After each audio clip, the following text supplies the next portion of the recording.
Hi hello అండి అందరికీ నమస్కారం అండి ఫ్రెండ్స్ ఇప్పుడు అందిన వార్త ఇక మరో అల్పపీడనం ప్రభావంతో రేపటి నుంచి ఈ జిల్లాల్లో భారీ వర్షాలు అంటూ ఇప్పుడిప్పుడే వెదర్ రిపోర్ట్ అయితే రావడం జరిగిందండి. అయితే ఇందుకు సంబంధించిన పూర్తి వివరాలు అయితే మన వీడియోలో తెలుసుకుందామండి. అంటే ఏ ఏ జిల్లాల్లో ఈ వర్షాలు ఉంటాయి ఏంటి అనేది క్లారిటీగా తెలుసుకుందామండి. వీడియో మాత్రం పూర్తి వరకు చూడండి ఫ్రెండ్స్, అప్పుడే మనకి పూర్తి సమాచారం అయితే తెలుస్తుంది. ఇక లేట్ చేయకుండా టాపిక్లోకి వెళ్ళిపోదాము.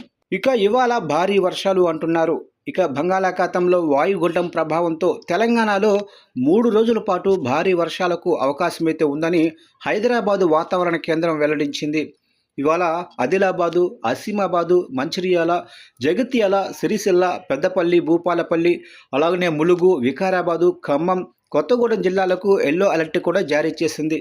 ఇక ఏపీలో మన్యం, అల్లూరి, పోలవరం, ఉభయ గోదావరి జిల్లాల్లో మోస్తరు వానలు పడతాయని, మిగతా జిల్లాల్లో తేలికపాటి జల్లులు కురుస్తాయని ఏపీఎస్డీఎంఏ తెలిపింది.